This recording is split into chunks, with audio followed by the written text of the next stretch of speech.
ఇస్తారు. కాబట్టి ప్యాకేజీకి అయితే అంగీకరించకపోవచ్చు. ప్యాకేజీ కాకుండా హోదా ఇవ్వడం అది అంగీకరించకపోవచ్చు. అది తేడా.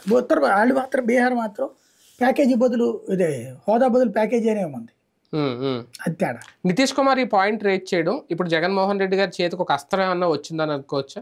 ఇప్పుడే ఉందండి, ఎవరికి ఇప్పుడు ఆయన నెల జరగలేదు, ఎవడు పట్టించుకోలేదు. ఊరికి ఆ డైలాగ్ అయితే హోదాని ఎవరు క్షమించరు. ఇట్లాంటి ఇవన్నీ 5 ఏళ్ల తర్వాత మాట్లాడుకోవాల్సిన విషయం. ఇప్పుడే 5 ఏళ్ల తర్వాత ఏముంటుంది మాట్లాడడానికి? అప్పటికి జనం ఎట్లా ఫీల్ అవుతారు ఈ హోదా అంశం ఇవన్నీ దాన్ని బట్టి కదా. ఇప్పుడు హోదా అంశం బేసిస్ మీద క్రిందటిసారి ఎజెండా అన్నారు, ఫెయిల్ అయింది కదా. ఈ ట్రిప్ ఫెయిల్ అయింది కదా. ఏమైంది అక్కడ? అంటే చంద్రబాబుని టార్గెట్ చేయడానికి ఒక అస్త్రం వచ్చింది జగన్ చేతిలో కానీ అనుకోవడానికి ఏం లేదు. అప్పుడు 22 మంది ఉన్న ఇప్పుడు అవకాశం లేదు, ఇప్పుడు అవకాశం ఉంది.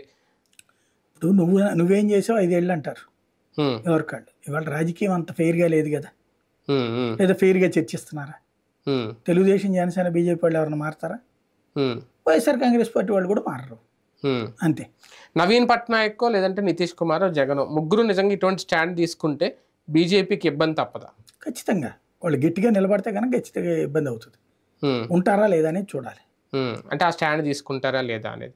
3 రాష్ట్రాలు హోదా పేరుతోనే రాజకీయం చేయాలనుకుంటున్నాయా? అంటే ఖచ్చితంగా ఇప్పుడు ఒరిస్సా చాలా వెనుకబడిన రాష్ట్రం, ఇటు వీళ్ళు వెనుకబడినటువంటి రాష్ట్రం బీహార్ అయినా సరే.